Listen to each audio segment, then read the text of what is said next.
All right.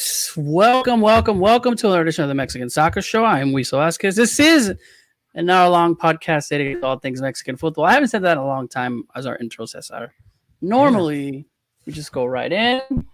But how's it go, man? Here we go. Yeah, man. Let's see. It's been long enough since the World Cup qualifiers where I feel like my optimism has gone up a little bit. Now I'm looking ahead to like the Liga MX playoffs and feeling better about that. But I guess we haven't talked about we haven't talked about those. We haven't talked about Canada. I had my Mexico hat on somewhere. Yeah. And I took it off. And you know what? I'm going to put my Suns hat on because they're like the best in the NBA right now. So yeah, we'll just do that because I had a cool little Mexico one. But all right, we're gonna have to talk about this. We're gonna add in Adriana Terrazas. Hello, Adriana. Who I know it was late because she's been decorating her house. Yeah, I saw the stories for Christmas. And guess what? I am too. I've been spending the last 3 nights. My neighbors are going crazy because they see I'm already putting lights. And yeah, Adriana, let's just start saying Merry Christmas because it's the only positive thing going on right now, I think. Yeah, the thing is, like, down here in Mexico, I think we have Christmas trees since August, like in the supermarket and Walmart and everything. And they're starting to sell like traditional candy like 2 months before anything happens. So we have like the traditional Rosca de Reyes, which is actually for January. It's not even a Christmas thing. It's a January thing. I think they've been selling it since, I think, September. So to everyone that's saying I'm just way ahead by putting my Christmas tree, these people you can't say anything with these people like selling everything like since August. So yeah, it's only a month away. It's not too bad. I know. I can't believe you guys are already starting. Like that's not even like Thanksgiving hasn't even happened yet. Like I mapped out my tree. Right? And check it out. I have my Mexico ready to go. So it is ready to go to disappoint me. But I have 2 trees up already. It's I guess Thanksgiving, but why not start now? I just needed something happy in my life after what happened in the World Cup qualifiers. So I just started putting up lights. That's the worst part, though. I really struggled with that yesterday. No, yeah. Once you start, you're like, oh my gosh, what have I started? What was I thinking? Yes. All right. Saying hi to Giovanna, who's always on and always truthful and saying that everything hurts. Right?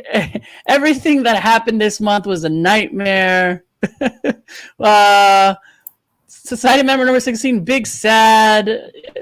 It is what it is. But we're going to jump in, talk a little bit about, obviously, the qualifiers and what happened in Canada, touch maybe on the U.S., overall, the standings, and then, kind of where do we go from here? How are we feeling? I've seen now a lot of people with, getting rid of the coach. Fire Tata was trending. Everyone upset at the players. It's all burning. I try to give some hope. Cesar and I are always type of, hopeful. Then we get killed on Twitter for it, and it's our fault. But I get the frustration there. So we're going to go ahead and talk about it. And then Liguilla, talk about what happened in the repechaje. And, see what happens with the Liguilla madness that we have for the Mexican Soccer Show. Once again, appreciate everybody jumping on. Go ahead and put your comments on. We'll do our best to put them on. And what kind of questions do you have if you're watching us on YouTube or you're watching us on Twitter? It's not called Periscope anymore. I think it's just called Twitter Live. Something like that. But we'll be like, all right. First of all, I'm just going to straight out just answer this question, both of you. And it might be a little bit, and I didn't prep you guys for this. But after watching Canada, after watching the U.S., are we this bad, or are the teams... Okay, no, let's just talk about Canada. Are we that bad, or is it Canada that good? I think it's both. You can answer both. Yeah. I think that's the truth, though. I feel like... I know, I wish I had a better hot take, but I'm just going to have a lukewarm take, which is it's a little bit of both. When was the last time Mexico played... Like, you were like, dang, this is good Mexico. Mexico, Belgium. Let me see. La Volpe Mexico, Holland. Was it Mexico, Holanda, like 2020, where they beat Holland in Europe? I mean, that one was really good too. But I don't know. Like, I mean, I know. When was the last time you're like they're playing well? I like them. I mean, World Cup qualifying. I mean, like the 3-0 against Honduras. I know this was at the Azteca and whatnot, but I mean, I was pretty happy with that Honduras game. But I guess I'm kind of picking at straws there because before the Canada game, before the US game, if I had to give a grade to Tata and L3, that would have been around like a B. And after those two results, obviously it's not going to increase after that. F. So I'm not going to say F. I'm not going to say, because here's the thing: is that it's yes, something's a little off with L3, or something's a little off with Tata's tactics, with his strategy. Something's a little off with some of the key players there. So there needs to be something that kind of kicks the team into gear a little bit. At the same time, though, Mexico's in a good position. If we're all being realistic, the main goal is for them to qualify for the World Cup, and they're in a good spot. And that was an incredibly tough window that they had to go through. True. Yeah. We'll go back to the question. We'll analyze it there, right? With you, when was the last time you were like, Mexico's playing well? Let me see. Ricardo Lavolpe was with the back in 19. even when Ricardo Lavolpe, they lost in the U.S. That was a good team, though. That was a really good team. That was a team that had a playing style. So yeah, I think that's something we appreciated, disregarding the fact that they played well every single time. I agree with Cesar, though. I do think this particular Canadian team has been particularly good. I mean, I think they're. I mean, usually when you look at like the CONCACAF qualifiers, you never think of Canada just qualifying, to be honest. You're usually thinking, God, we'd have to go visit Honduras. That's going to be really tricky. Visit Costa Rica, El Salvador. They hate Mexico down there. It's going to be really difficult. And now it's like everything is upside down. So I really appreciate that, because the more the competition we get in the region is a lot better for everybody, except the fact that all these countries are not doing well. So now it's not serving its purpose, right? I do think this Canadian team is doing particularly well. I think we could all say Davis is the best player right now in the region, probably. But I think we're starting to worry, not only that Mexico lost these two games, which I remember what you said, Wiso. What would have happened if these two games were in different FIFA dates? I think our reaction would have been totally different. First of all, we're just terrible with dealing with consecutive negative scenarios. Well, it's 4 road games that we're still on. We're the only country that had the 4 road games. Yeah. So it's just something that you kind of lose focus on. Whenever the games come on, you kind of miss out on those kinds of things. And I think they're really important. I mean, just like in September, we didn't have Hector Herrera, we didn't have Lainez. You kind of forget those things when the games come on and you're like, this is what we have and we're supposed to win with whatever goes on. I do worry about the fact that it's now not only these 2 games that there were losses, but also the fact that Mexico hasn't been playing well, period. Disregarding if we win, tie, or lose. I think that's what's starting to worry people, because you're starting to see Canada grow. You're seeing the U.S. being really competitive, despite the fact that they had a terrible time and they were saying they were going to fire Berhalter and everyone was angry about it. But they have a really young squad. I mean, I was looking at it, I was like, I don't know how far these guys will go next year in Qatar, but I really worry about what they'll be able to do in 2026, because this is a generation that I think will probably be at its best and will peak by 2026. Yeah. And I look at Mexico and I'm like, yeah, we have youngsters, don't we? And then I look and I'm like, where are they? Oh my God, we have them. They exist. We have them in the U20s or some U23s, but they're just not on the squad. We're not seeing that change. And I really worry that we're going to have this World Cup. It's going to end. And then somehow we're going to think that in 4 years, we're going to be ready for a whole World Cup and not have players that are up to that standard, right? So that's, in that Mexico game, right? As I've been a person that has not said that, especially the Canada fans and the Canadian fans that are on me from the Gold Cup, right? Saying that we would, without Davies, I'm like, we should be able to beat this team, no problem. And I'll be the first to admit, going into that Mexico Canada game, I had them as a loss. I did. After what I saw with the US, I just saw it. I'm like, this is probably a loss, and get ready, because here comes 2 losses in a row, right? I look at both of those games, and again, I go back to Tata playing that very first half for both games, having some type of style. I'm like, okay, we're not doing bad, right? We're doing okay. We're controlling the game. Even though the U.S. had some possession, we were able to have 2 scoring chances. Those 2 would have gone in against the U.S. I'm like, okay, we're there. This team is not better than ours, at least in the first half, right? And if our chances are going in, we're okay. That's expected with Mexico, right? Expected with these young teams, right? It's kind of like the Nations League, the Gold Cup, where we dominated.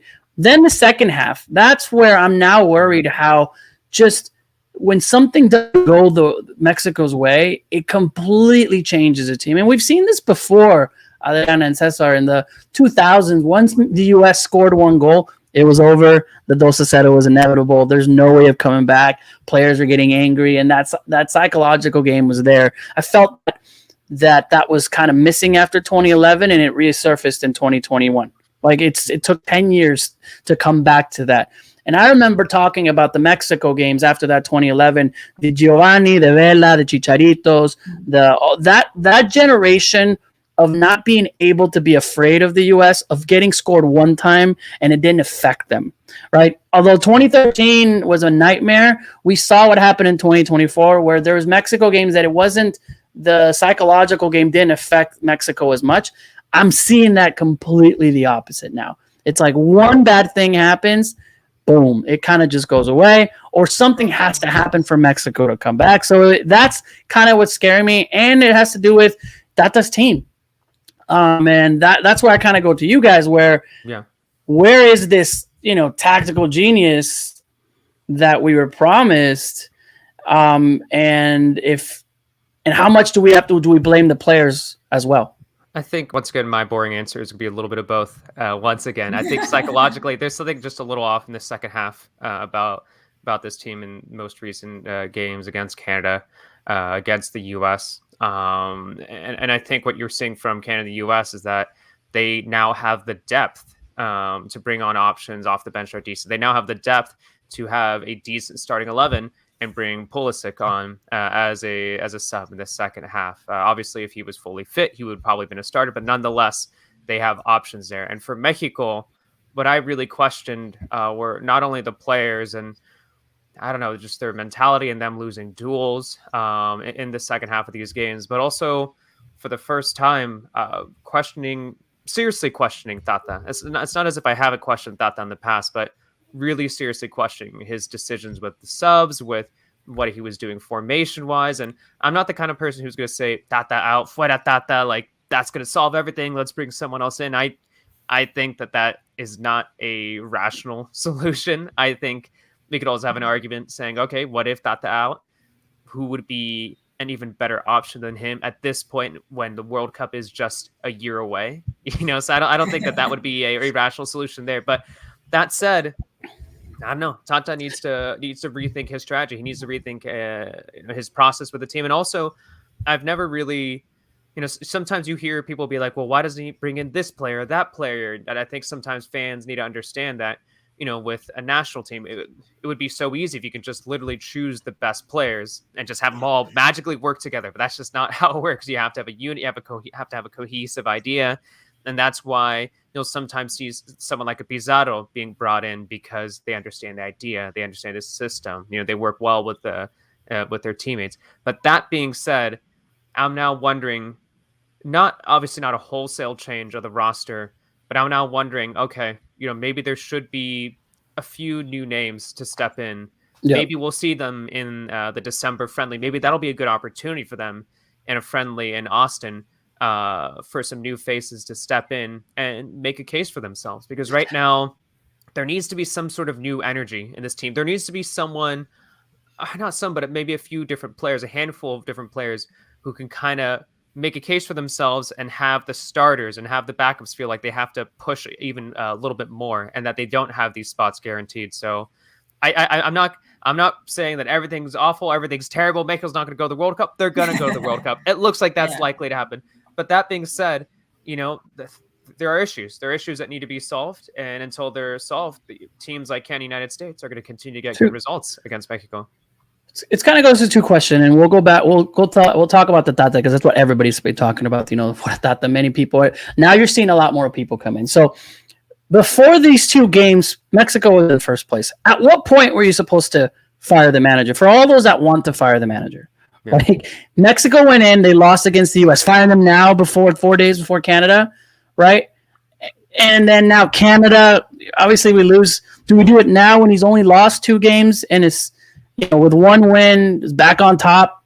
And I think that's how everybody kind of sees it, right? Get rid of him now. But when you look at it, sure, I don't like the style that is playing right now. I think it's a big wake-up call, right? I think now he's in the hot seat after this. You go in and lose against Jamaica in Jamaica, and I think you have Honduras or Panama coming up in you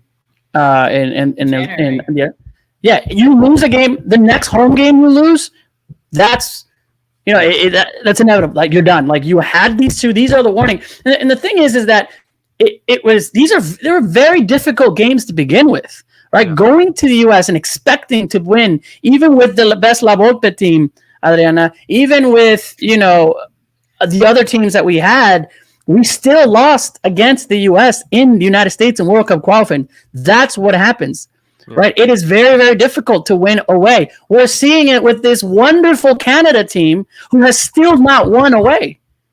The number 1 team in CONCACAF has still not won outside of Canada. They've tied Mexico and the U.S. Give them credit for that. The U.S. could not, even though they beat Mexico and they're looking like their greatest team, has only won 1 time against the worst team. And that was because Honduras completely had a horrible second half and they were losing 1-0. Like it is really difficult, right? So already on top of that, Mexico not playing well. And then you have the quality, of players like Pulisic, quality players like Alphonso Davies that you're facing when our players are also not playing. And I think that has to be said too, is that Héctor Herrera ha bajado mucho.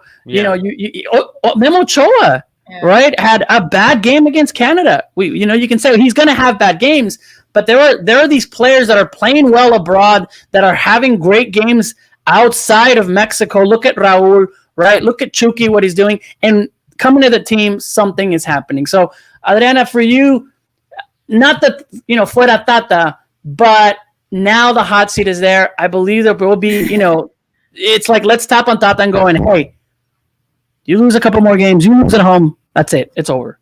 And Cesar, I disagree with you. We have a long time before we get to, we can switch managers if we need to, because there is that extra, 4 months because the World Cup starts in November. So, Adriana, take us through the Tata and what should happen. Okay, first of all, I really don't think social media should be in any way the measurement by which we go to know if Tata's going to make it through or not, because this is these are fans that fire Miguel Herrera every single weekend, disregarding the fact that he actually wins on some occasions, right?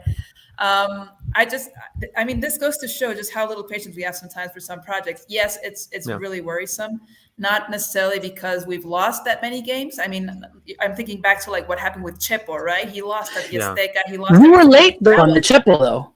I think everyone agrees. We're like that Costa Rica tie was like, yo, and then they waited to the Honduras tie. Like, people were already calling for his head after like the tie in Jamaica, and I get it. But sorry, go ahead.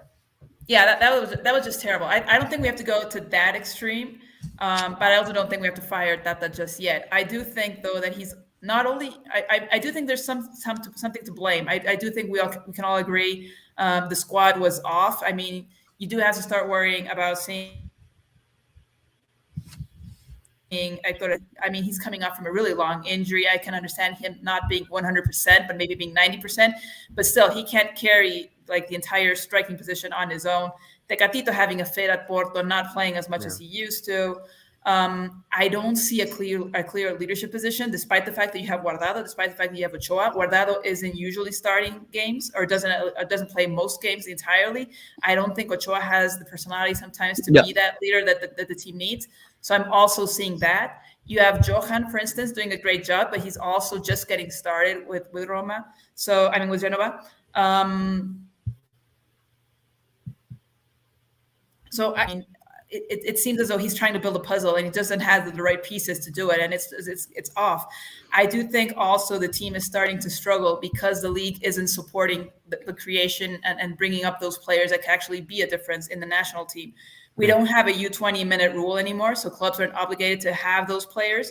they could they could literally just care less about bringing in new players, just having them give them minutes and make sure that they're actually building these players. They can still bring players from abroad, despite the fact that they've been trying to level out the number of foreign-born players and Mexican-born players. I don't think it's working fast enough.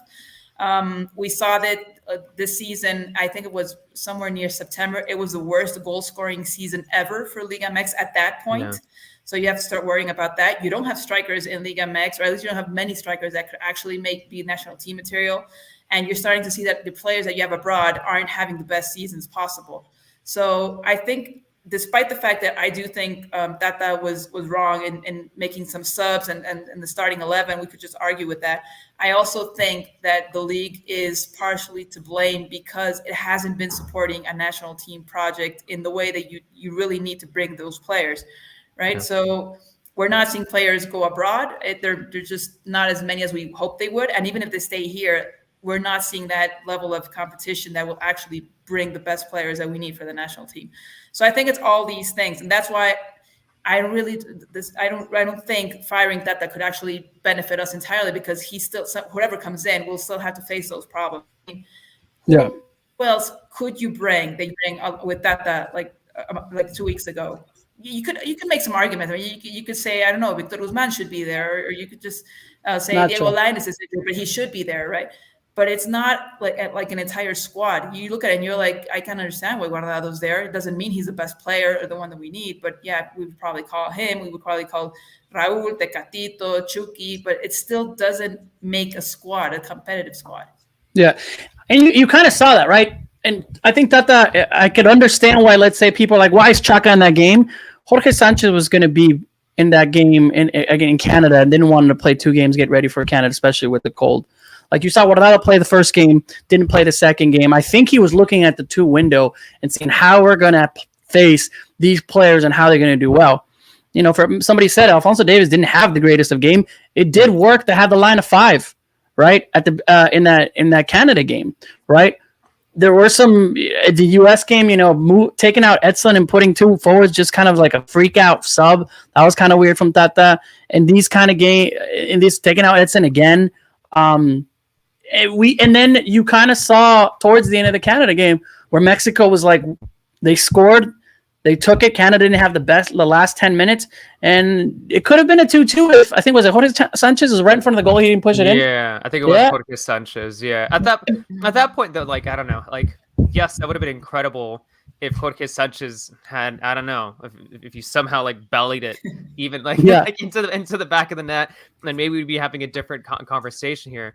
But outside of that last 5 to 10 minutes there against Canada, and other than maybe some short stretches in the first half, it was a very disappointing game for Mexico. Obviously, we have to keep in mind they're probably most of the players aren't accustomed to playing in that weather. The field, you can even see, and that's a factor too. We have to bring up obviously, which isn't to forgive Mexico. Obviously, they should have still pushed for win there. But you saw in that game, especially in the first half, like it just felt like Canada versus Mexico was just a lot of fouls. It was very scrappy. There were mistimed passes like left and right. It was definitely a little bit of an odd game.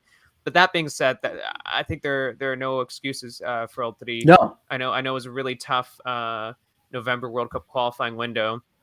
I was expecting 4 points. I was thinking maybe 1 to 3 points, just at least some sort of points would have been the minimum goal. They weren't able to do that. And that's why I think that, like I said, I don't think they need a complete roster overhaul. I think that's ridiculous, but maybe it wouldn't hurt to see some new faces. You know, maybe it wouldn't hurt in December to say, you know what, let's check out, and even just to mix up, but not say they would be starters, but just to mix up the camp a little bit.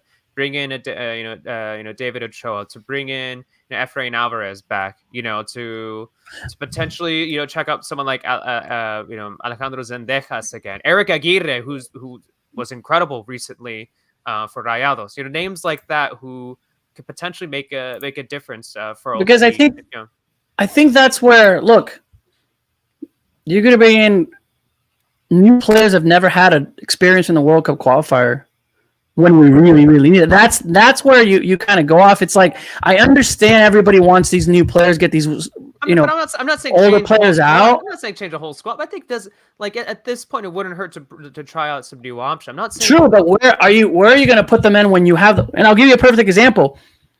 Orbelin Pineda played a horrible game against Canada. Everyone was calling for him in the U.S. game.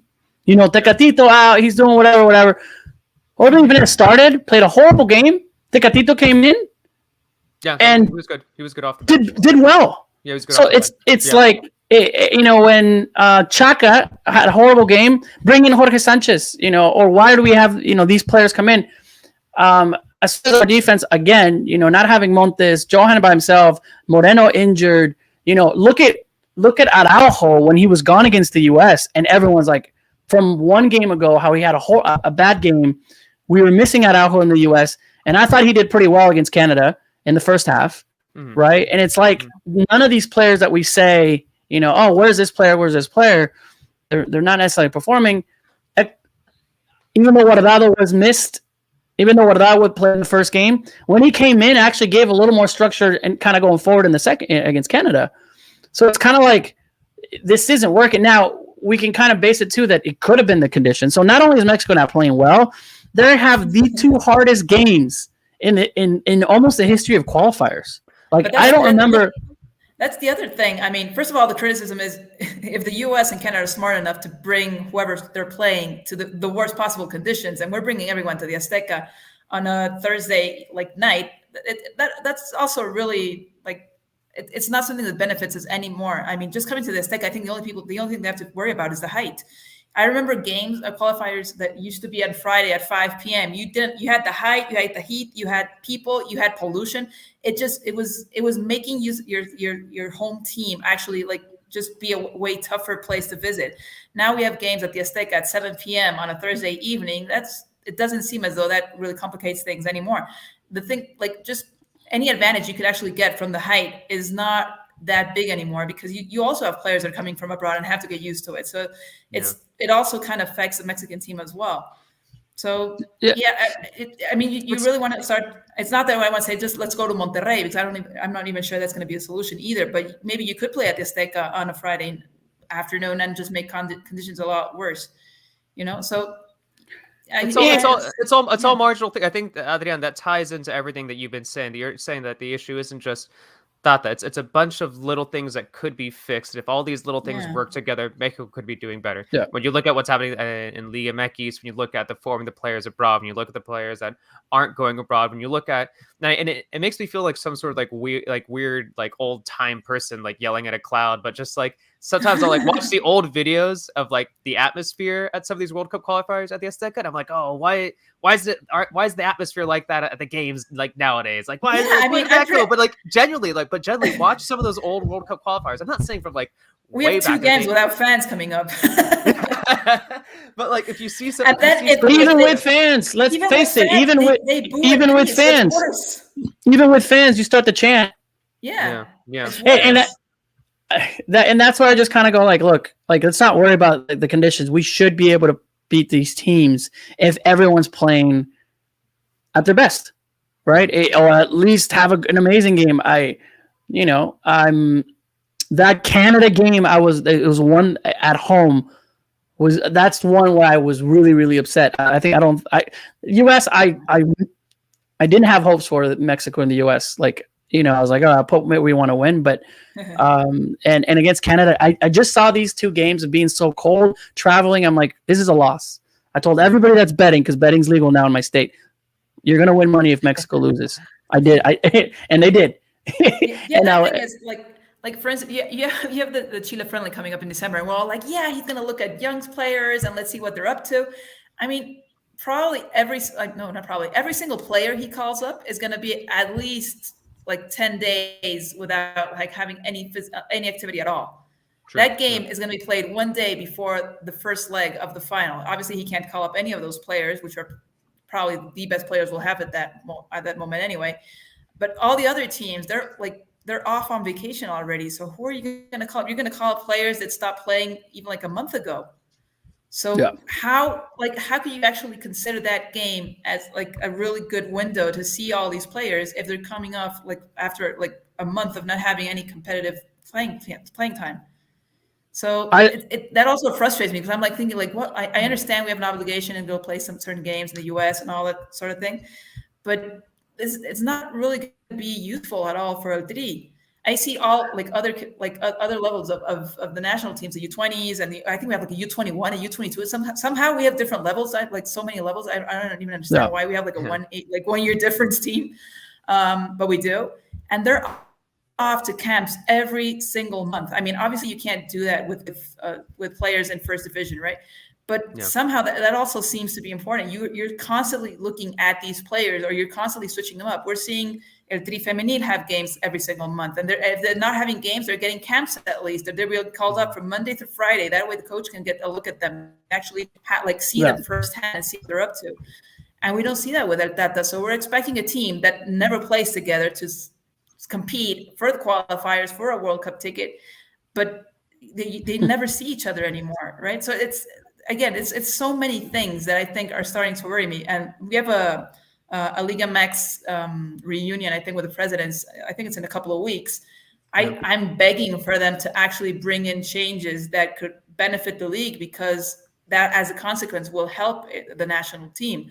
I really fear if they're going to come up and say, hey, guess what? Remember relegation? Remember that was coming back? No, we're going to keep that just away for another couple of years.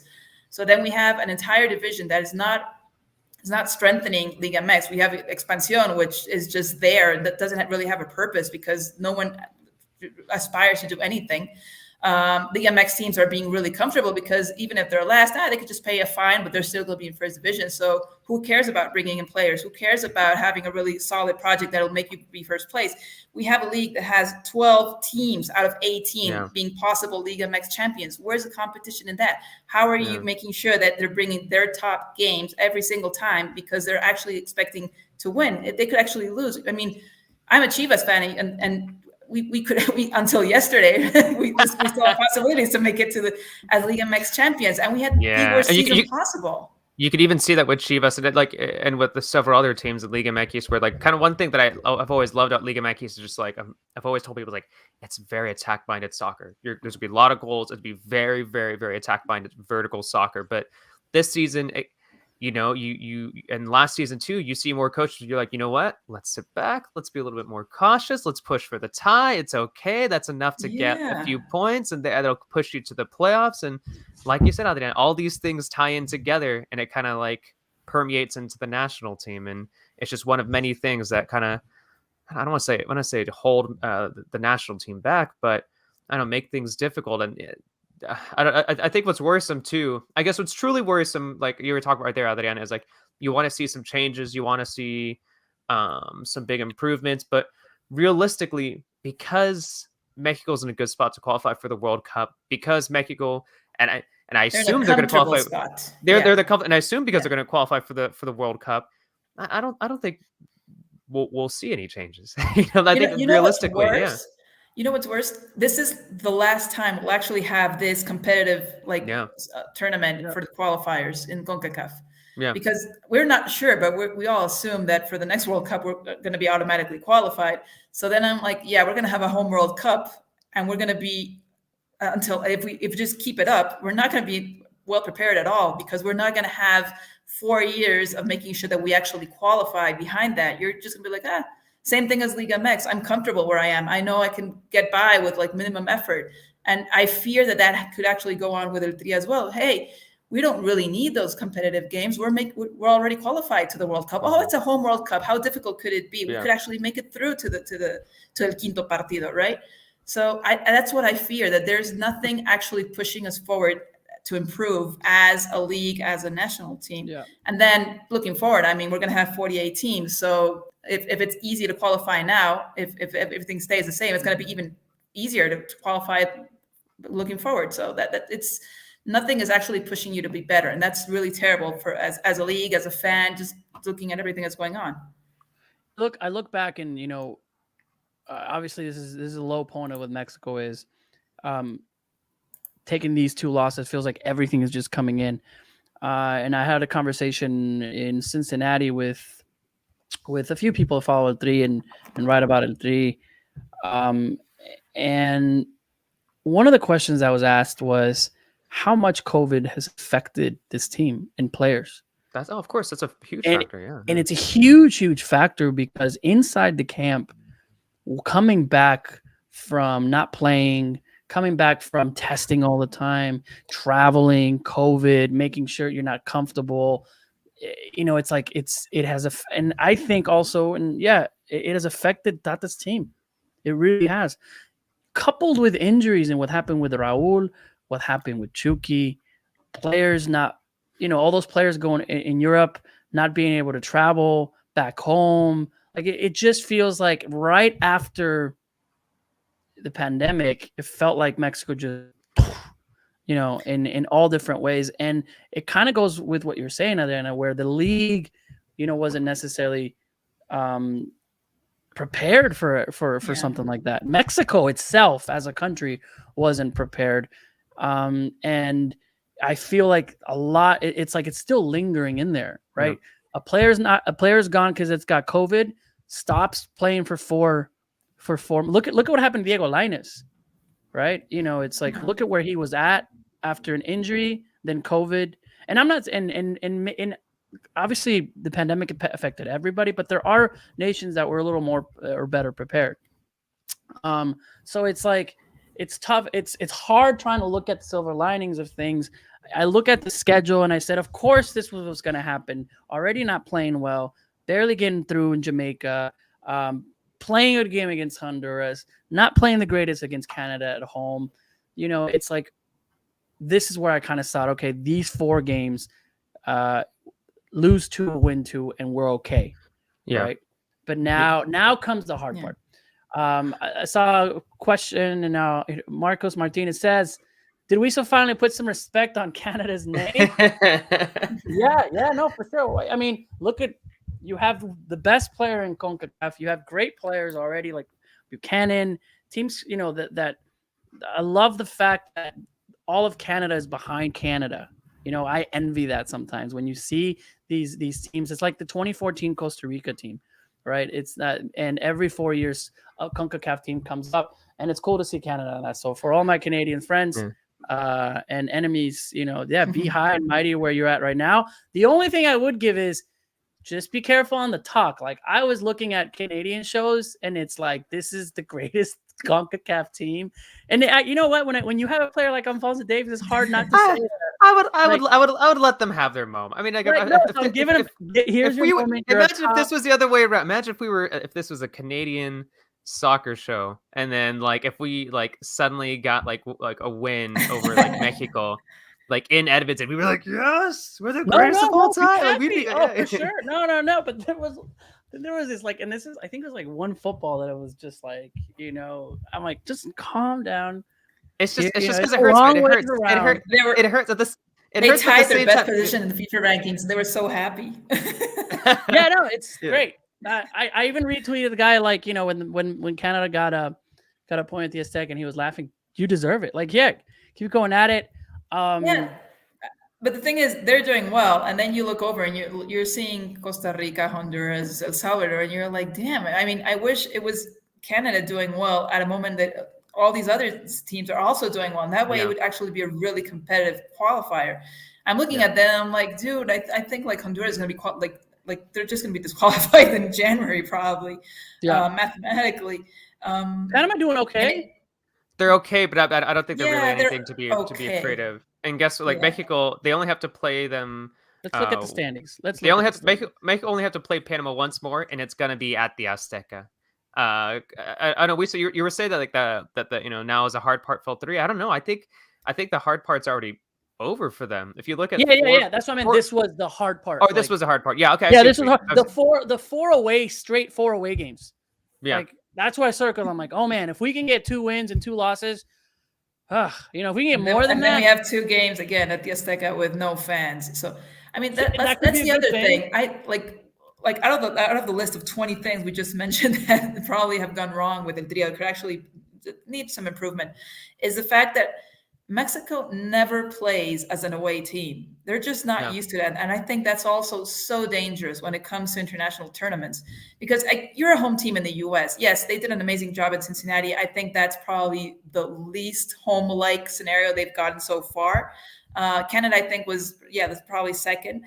But disregarding those two games, anywhere else they play, if it's in the US, it's a home game. If they play in Mexico, I think it's starting to look more as an away game at the Azteca, just because of the fans actually booing them when they play terribly, than it is playing in the US. And that's amazing.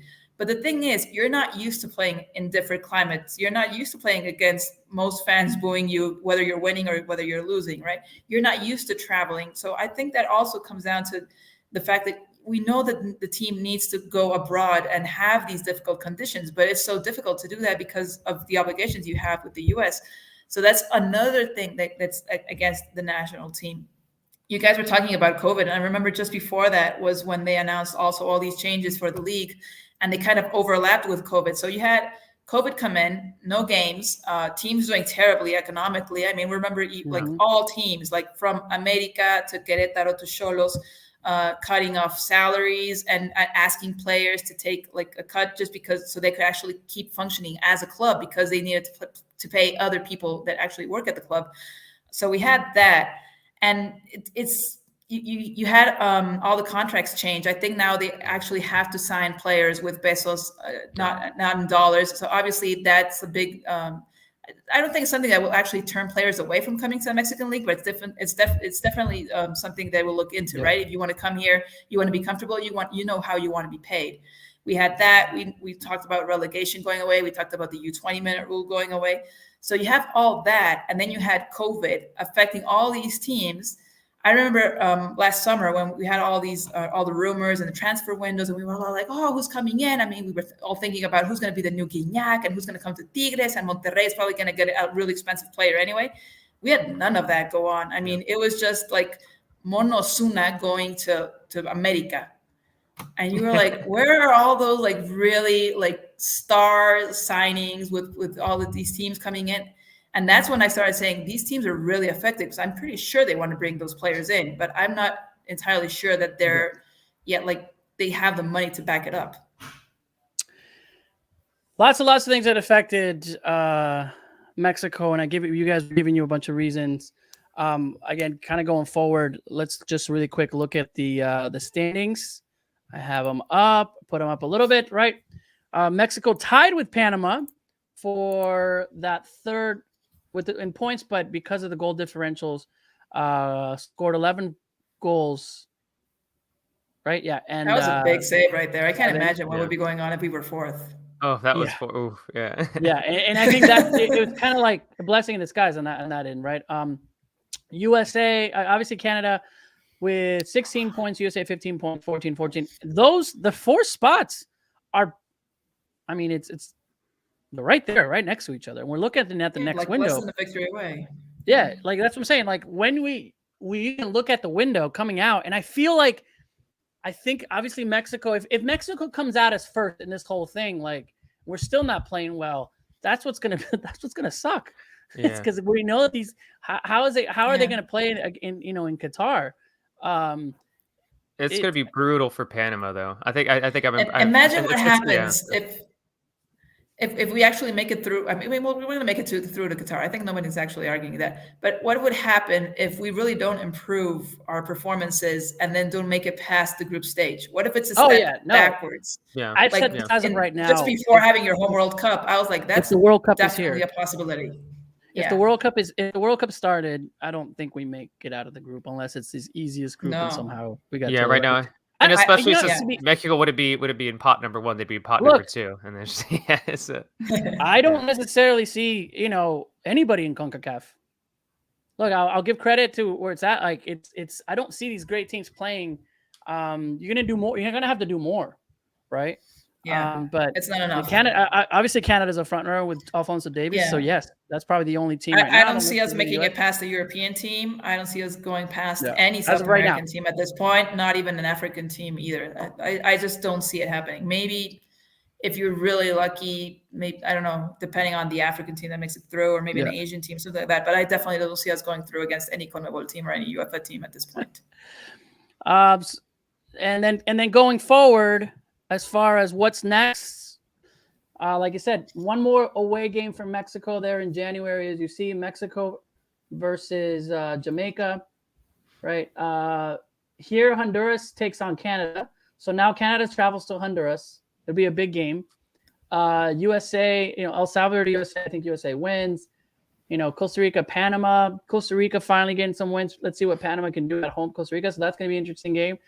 And then, Mexico, Jamaica, which is a win. We have to win. Like, there's no, you lose that game, it's. Yeah, and then you have the US game later on. So remember, this is a 3-game window again.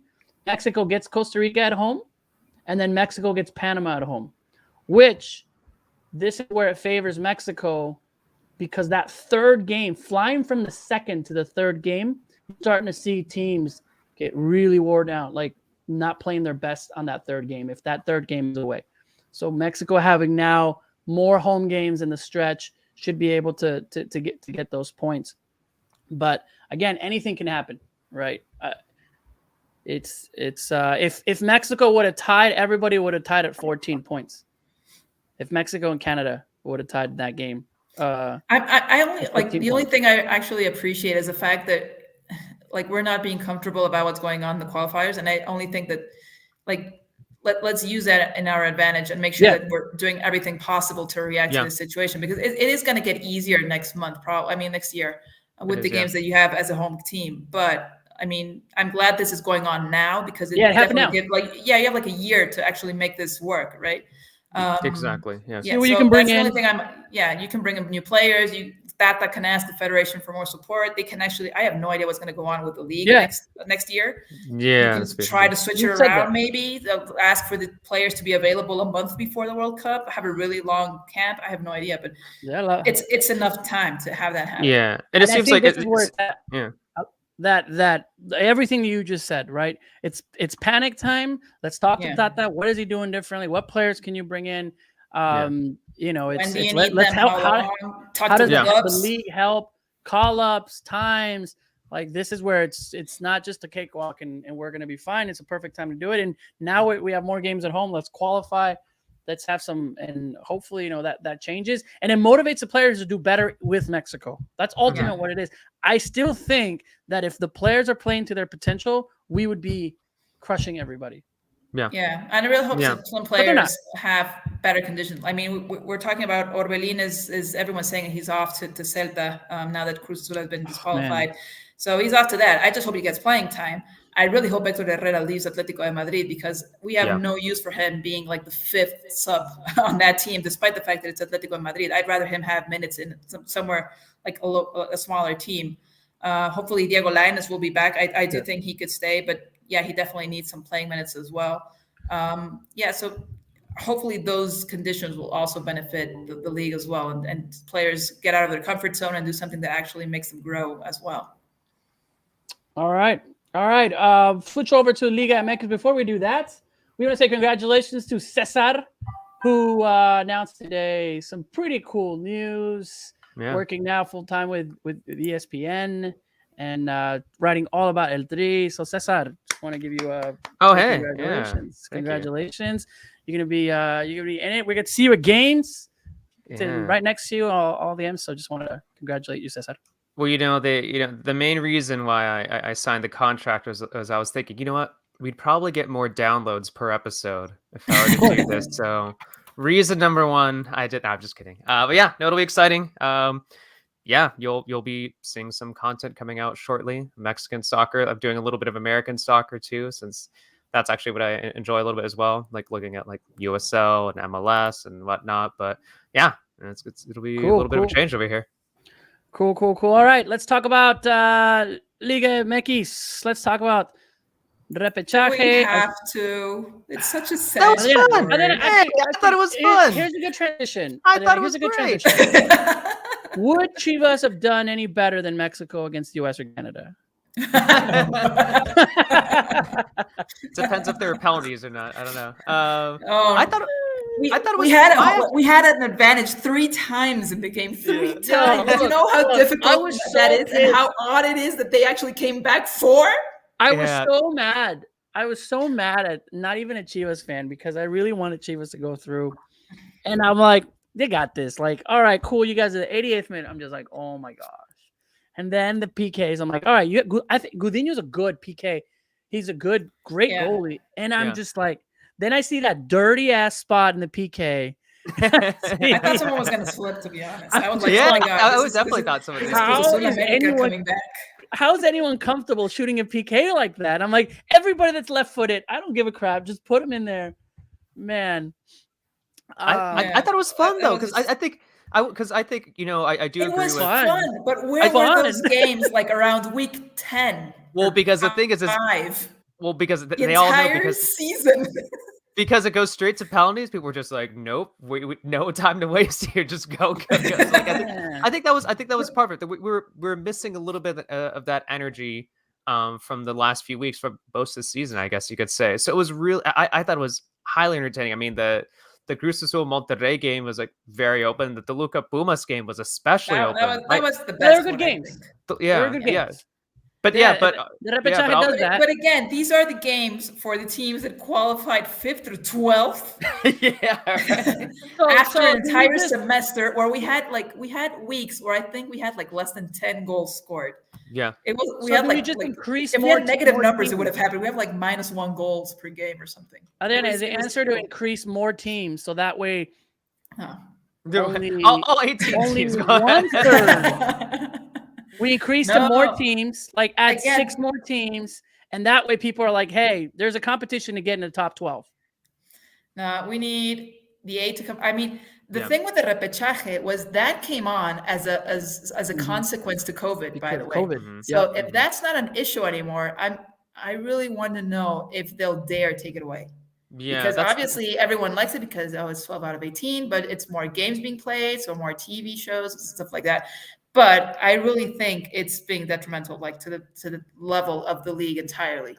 So I hope that goes away. I hope again, this is like Chivas and El Tri. Okay, that panic button, you're pressing it right now. You're checking to make sure it works. And Chivas, if something comes out like good out of this, is hopefully they'll bring in players that actually can make a difference in Chivas.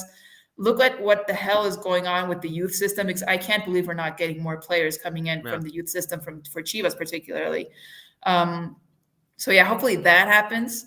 Obviously, if they make any big change, it won't be next semester because they have to wait for the entire soccer year to end. So it would be in August, but it's going to be a weird season anyway because that's when the World Cup comes on. So I have no idea what's going to happen in August, or maybe they'll start the tournament in June. And speak of those changes, we'll see what happens in the upcoming round, because something I feel like people are forgetting or haven't talked about yet is that the tiebreakers are now gone from the playoffs in the quarterfinals and the semis. Obviously, there are no. But the away goal tiebreakers, I should have said. Yeah, the away goal tiebreakers. Thank you, are now gone. for saying for doing that. So for those who who don't know, it used to be the tiebreaker.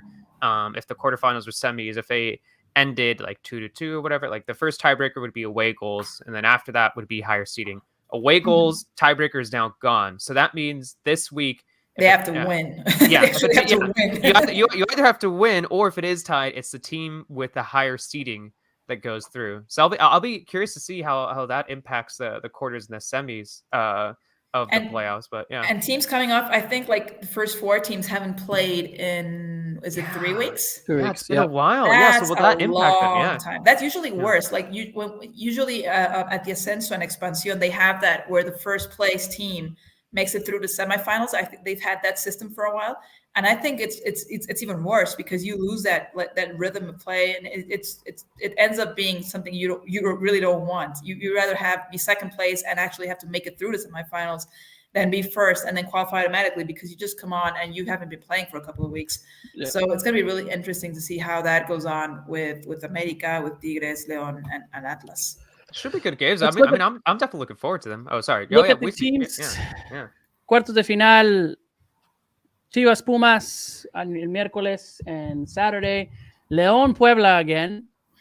I think it was last year that played around this time. Did you say Chivas Pumas or America Pumas? I heard America Pumas. Did I mishear? I'm sorry. Yeah. America Pumas. I'm sorry. Yeah. I thought I said America. Atlas and Monterrey. Tigres. I think that's a pretty great quarterfinal. Oh, to be honest. no, for sure. All these for are pretty sure. good, actually. Yeah.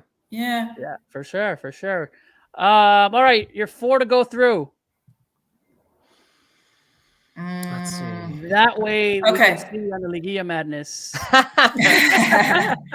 No, but it's true. I mean, Okay, wait. Let's make this easier. Do you actually see any of the teams being not the top 4 making it through? Do you actually think one of those teams will surprise? I think yeah. I think Monterrey could squeeze in. I think Santos have a good chance. I'm still not entirely convinced by Tigres, regardless of their star power. Mr. Liguilla Guignac. I feel like Tigres or León are going to win this. I don't know. I think you got to look at America against Pumas, just because. I mean, it was impressive to see Pumas' run that went over at Toluca, but America have just been solid for most of the season. I think Atlas have impressed me defensively, so I think they nearly go through. I think you definitely give León the advantage, but I don't know. I'm tempted to say that Santos. If I were to make my picks, I guess Santos as the upset, and then we have León, Atlas, and America go through. I'd like to say Monterrey makes it through against Atlas. There's a chance. I also think they've had so many injuries. It's crazy. Yeah. So I also think that could affect them at some point. And again, you have a team that's full of injuries going against a team that has been resting for like the past 3 weeks. So I'm not entirely sure which one has an advantage there. But Funes Mori, the new Mr. Liguilla. I think Monterrey. Atlas had great, but I think Monterrey goes through, and we'll see. Yeah, I wish that Atlas is a team I wish hadn't stopped. I think if they kept on playing, I'd be more confident about them actually making through this. I'm entirely sure right now. Tigres, León, stronger. So America, but that's gonna be a tough game, I think. And Monterrey, I'm gonna go with that. So we'll see. As far as our Liguilla madness, I think it'll depend like first luck. Cesar, tell us a little bit about the madness of the repechaje. Yeah, it was madness trying to calculate all those points over the weekend. I brought this upon myself because usually we have like 4 people like arbitrarily chosen. Like, it'll be our group chat. We're like, who should we invite? We're like, I don't know. Should we invite them? Yeah, sure. Should we invite them? It's just kind of like arbitrary. The 4 people that we invite to the Liguilla madness. I told Amy, this is all my idea, so it's my own fault for giving myself this much crazy work. So I told Amy, I was like, let's just invite everyone. I was like, I'll help out. I'll keep track of points, whatnot. I was like, let's invite everybody, like, and who wants to do it. And it was cool because, like, obviously, we have a lot of our friends here, like John Arnold and Keith Costigan and Jason Markowitz and Carlos Eustace. So like a lot of our friends in the Mexican Soccer Show, they all send in their predictions. You get 1 point for your choosing the correct team, 2 points for choosing the correct score line, and then the top 4 go through to face off against us. So congratulations to the top 4, including Hercules Gomez, who I was pretty impressed. I remember when he was sending me his predictions, and he said, Monterrey would get a 4-1 win over Cruz Azul. I was like, all right, that's ambitious, but let's see how it goes. But he got it. Yeah, so credit to him. So here is our new Liguilla from the giant repechaje. It's myself against Owen, Adriana versus Hercules Gomez, which is the key matchup, I think, right there, because Adriana is really good. Amy with our friends. Amy against our friends in the Lions Den podcast, who about an hour ago had a good show there. Friends Cari and all them, and then Cesar versus Tigres English. So it'd be kind of cool. What if like people have their own Liguilla madness on who's gonna win on our Liguilla? That's really meta. Like, there's a Liguilla madness on who's gonna win the Liguilla madness. Yes. Like, what if everyone that's in the comments say, "All right, I'm having, it's gonna be Hercules go through with Owen, Cesar, and you guys can have a Liguilla madness, and then whoever wins gets bumped into the repechaje for next season. I'm just kidding. Oh, that's so meta. It's always a lot of fun. So thank But you. yeah. Cesar. That's like CONCACAF new tournaments with like the divisions, and then you go up, and then now you're relegated. Never mind. Stop everything. Yeah, I agree with Amy. Amy already said stop making this more complicated. We have like a Copa Sudamericana or like Europa League competition. It's just like What you should do is the people that didn't make it to the repechaje, you should have their own little like NIT tournament that we have there. But yeah, but shout out to Hercules, Tigres English, Lions Den Pod, and Owen for finishing in the top 4. Well done to them. And FMF State of Mind, Chivas del Norte, Felipe Cardenas, BS Army, Carlos. You guys were close. You guys were incredibly close. But yeah, congrats to top 4. All right. Well, once again, thank you again. Congratulations, Cesar. Now ESPN ESPN, because you were before and we're there. I dropped something when you said that. Is that a sign? All right. Yeah. Yeah, ESPN. Adriana, amazing work over there in TUDN in Mexico City. So we're it's so cool. Hey, and I do some work for CBS. It's like we're all coming together, it's like our own like media UN thing going on. UN. It doesn't happen anywhere else. It's stipulated in our contract. We can't somewhere in there. We made sure we're allowed to do this, but that's pretty cool. Once again, thank you to Amy for Coronel saying Amy's going through. So thank you one more to Amy for producing this and is in the background. It was supposed to be on the show, but had mom duties. So she's live tweeting on there. Thank you to everyone who continues to support this, and all my Canadian friends. You guys are number one, and can't wait to see you guys at the World Cup, especially with the players that you all have. So make sure you record this and you can put it out there. So we'll see. Adriana, once again, thank you. Continue with all the decorations and all the TikToks. If you don't know, Adriana's making some pretty cool TikToks about her decorations, and I was excited when like Mariah Carey song came on. It lifted my spirit after a horrible week. So yeah, continue with that. But I need something like over here, like I don't know. Dude, just start putting like Christmas stuff. Just put like the back, random stuff for the background. I'm not even ready for Thanksgiving. I know how you guys are doing this. I'm not even ready for Thanksgiving. Over Thanksgiving, like who cares? Sorry. I forgot about Carlos. Carlos was joining our. He's part of Telemundo. That's like a good UN thing. Like that is. Carlos like usually. It's everyone that carries Mexico games. We should have Carlos in there and be like, all right, we'll see. all right. Cesar once again, Adriana, and saying bye to everybody. Hopefully, Giovanna. Everything doesn't hurt anymore after watching, so we'll see. Hasta la próxima, todos. Bye.